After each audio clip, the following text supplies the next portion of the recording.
from Sarasota Memorial and the Deb Kavanaugh Multimedia Studio, this is HealthCast, a healthy dose of information from experts you can trust. Hi, everybody. Welcome to HealthCast. I'm Allison Gottermeyer. Thank you so much for joining us today as we talk about transportation safety, especially as the weather gets nicer and people are outdoors more and more.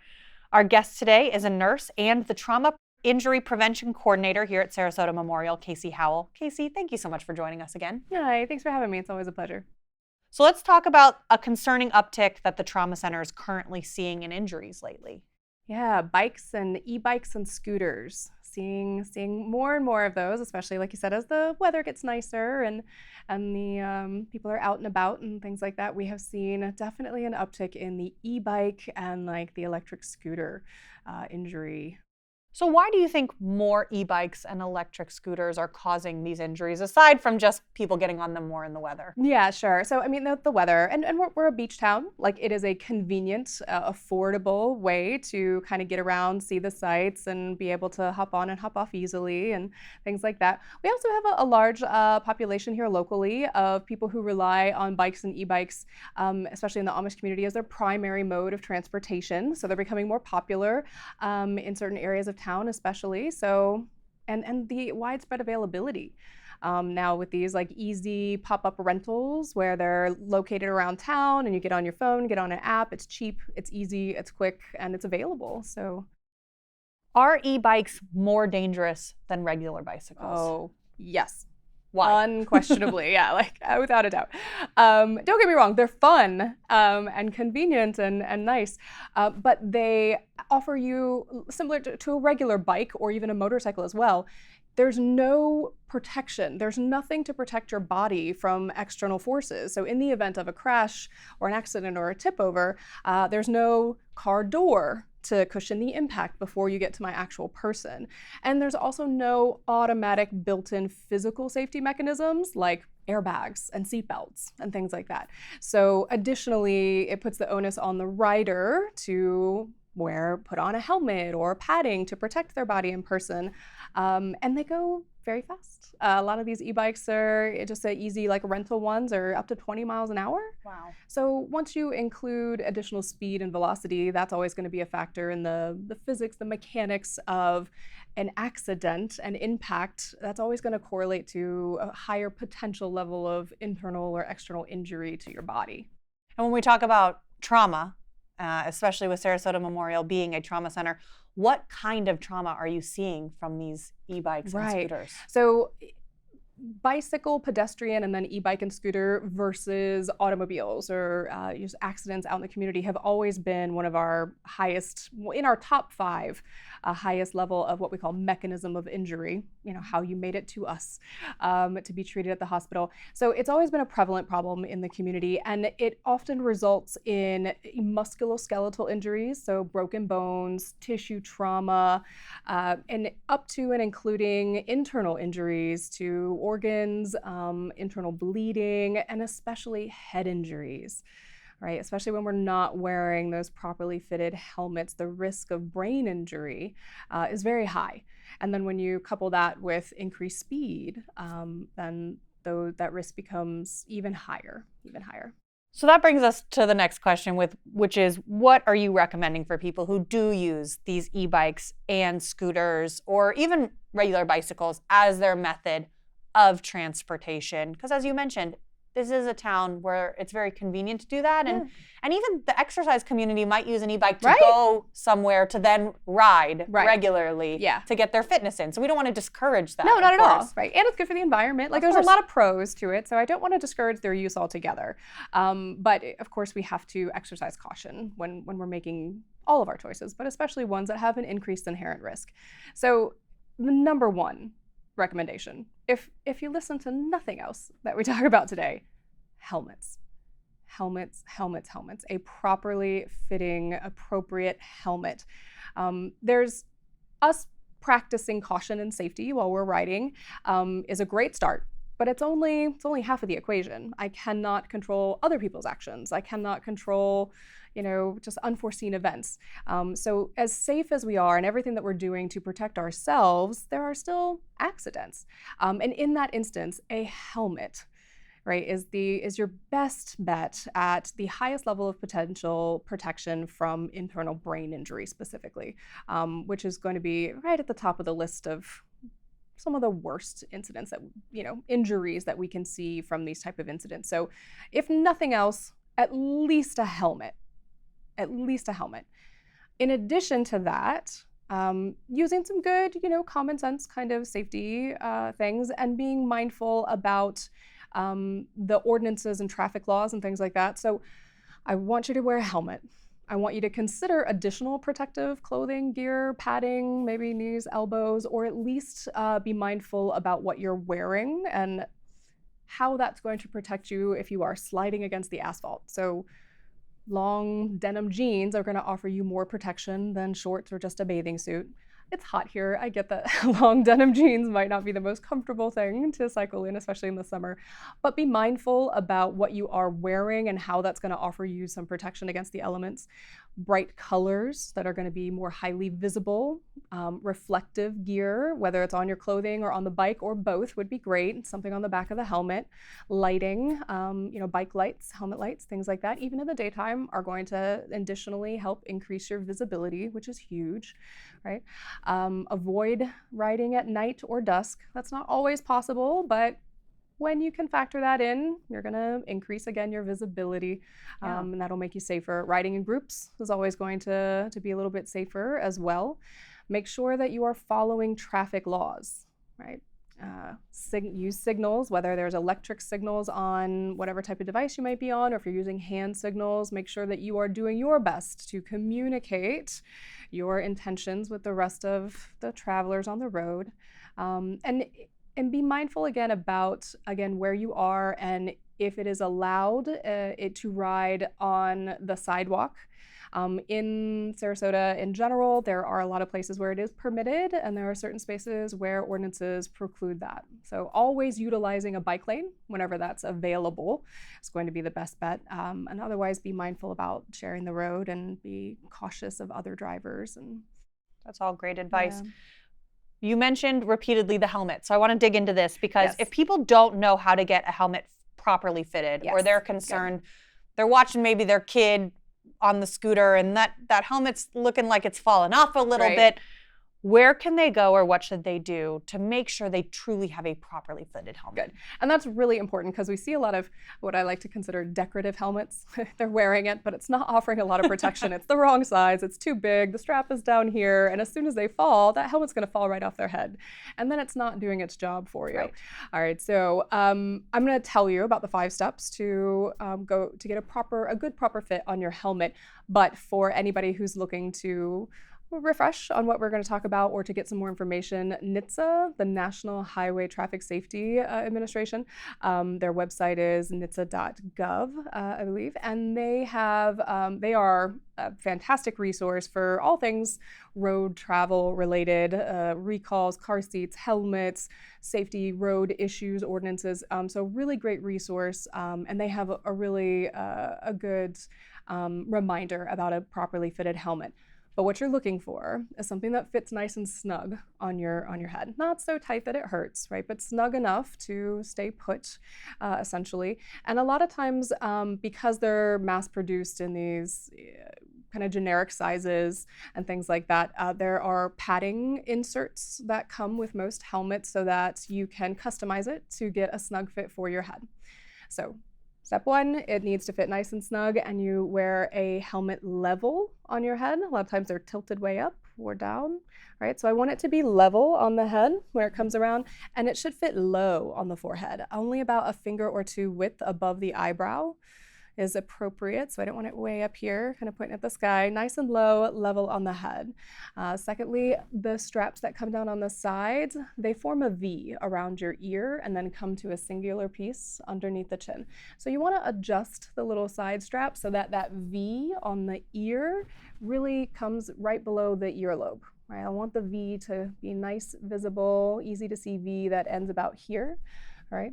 And then we're going to take the straps for the chin and adjust them. Sometimes it's easier to do that when you take the helmet off of your head, just to make sure that the straps aren't going to be too long so that you have an appropriate way to adjust them after it's clipped. So we can adjust those on either side, and you want to try to ensure that you can get the chin buckle to be roughly centered underneath your chin. All right. Then you'll put the helmet back on, get your nice snug fit, clip that buckle, and then pull tight so that you can get a finger or two between the chin strap and the chin. Kind of like they tell you how a dog collar should fit, should be nice and snug so it can't easily come off, but not so tight that it's restrictive. Same concept. I want it snug enough that if you fall over or you get hit or there's an accident while you're wearing your helmet, it doesn't just pop off your head. Absolutely. Right, so nice and snug there, and then give it a good check. Shake your head, rock it back and forth. Can you give it a good shake and it stay put? Then you should be good to go. Now I'm thinking about my helmet and I'm thinking about going home and checking my fit. Thank you. Yeah. And kids, they grow, right? They do. So a good fit on a helmet 6 months later, give it another good check. Make some adjustments in those straps as needed. That will happen as we go along, and it's easy to kind of forget about that. What is the best way to avoid accidents? Because you can't control other people, Right. as you mentioned. So what is the best way to try Right. to avoid incidents? Drive and ride defensively.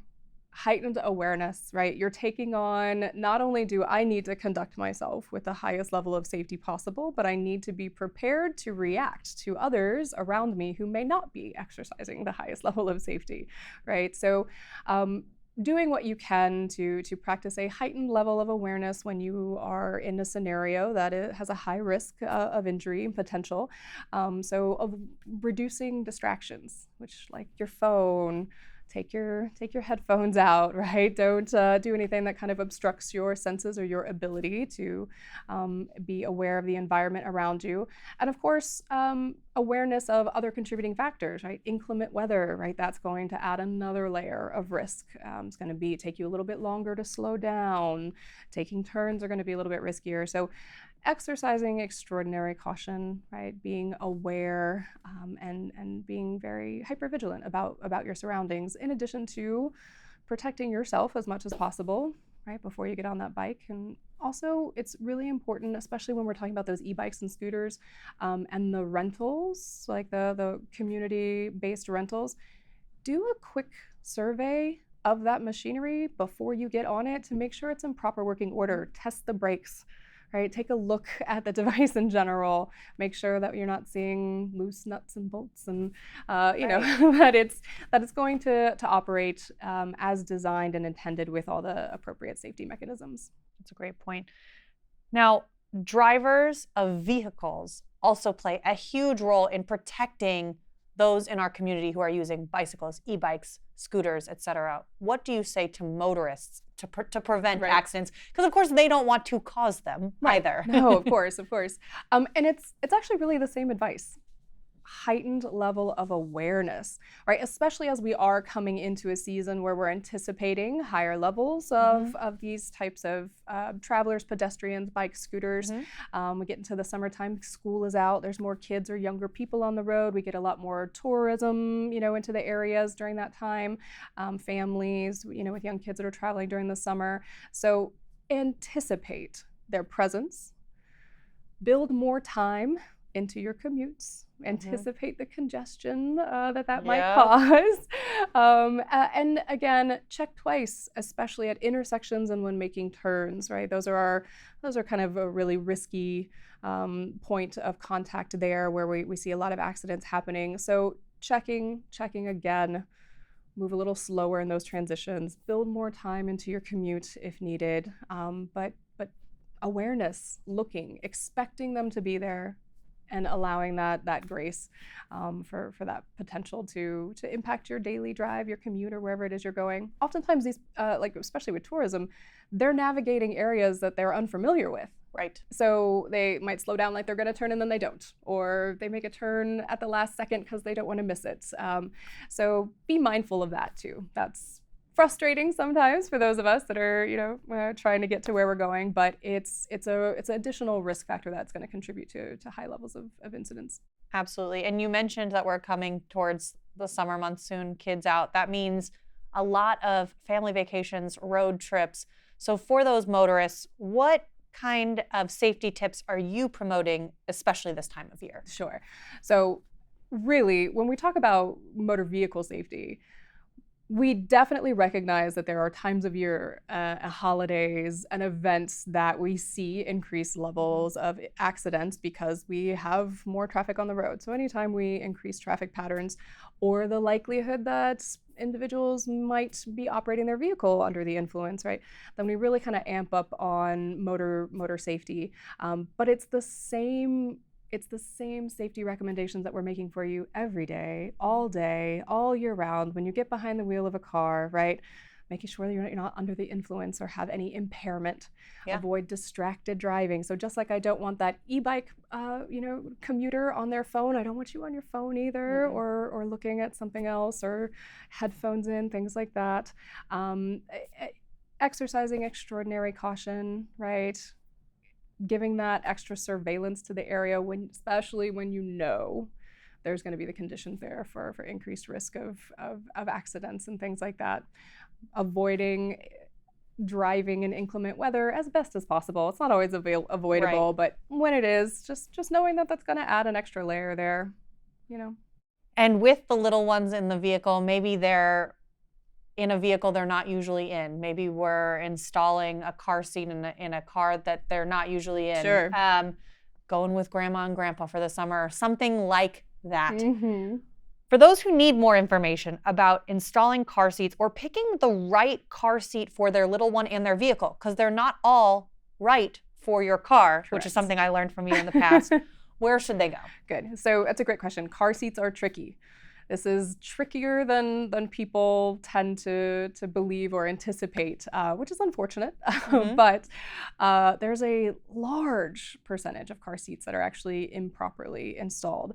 Yeah. So first of all, being familiar with the car seat that you're using, which again isn't always possible or easy during times of travel, right? If I'm flying in from states away and I'm renting that car seat from a car rental place, I am not familiar with it till you get there. So requesting the manufacturer's booklet that comes with it, and it should always be provided, and especially if you're purchasing one, it will be in the box that comes with it.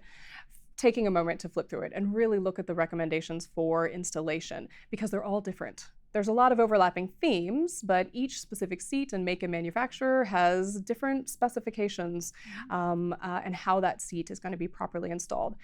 And the real kicker is that a proper installation of a car seat not only considers the make and manufacturer's recommendations of the seat itself, but also of the vehicle.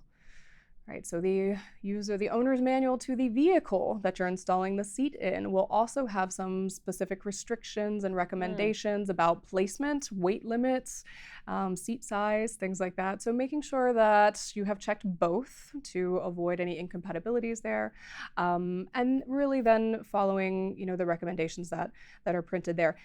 Even then, it still is a little tricky to do. So I always recommend, if you have the opportunity, to have the seat checked, installed, and or inspected after you've installed it by a CPST, a Child Passenger Safety Technician, which is a formal certification that we go through in order to be able to do this efficiently and properly in all types of seats and all types of cars. That would be ideal. So finding those people, though, sometimes is a little tricky. Safe Kids Worldwide. Right, so they are the accrediting body that also certifies those child passenger safety technicians. They put out the education and the training for that. Safekids.org is their website.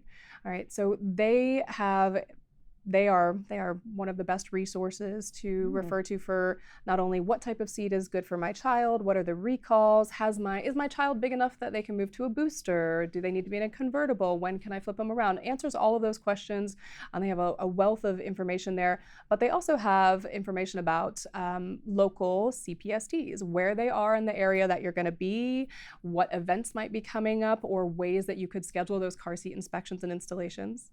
I also do those for SMH, so we periodically hold car seat inspection and installation events, so you can always check with our SMH calendar of events to see here locally locally when our next one might be. And Sarasota County Fire Department also has a team of certified passenger child safety technicians. So scgov.net. And then clicking on our fire department will bring up a page that gives you information about their monthly open house events, where I know that they perform those as well, and how in the intermedium you might be able to schedule that with one of our firefighter medics who are certified as well.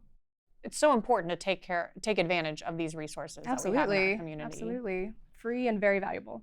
Is there anything else you want to add? Because I know we've touched on a lot today. Right? As we always do. I feel like there's always something to add or something that I left out, but share the road. Share the road. Be safe out there so you don't have to come visit me at work. Casey Howell, thank you so much, as always, for joining us. Thanks so much. And as always, we encourage everyone in the community to visit smh.com to get the latest from Sarasota Memorial. Have a great day.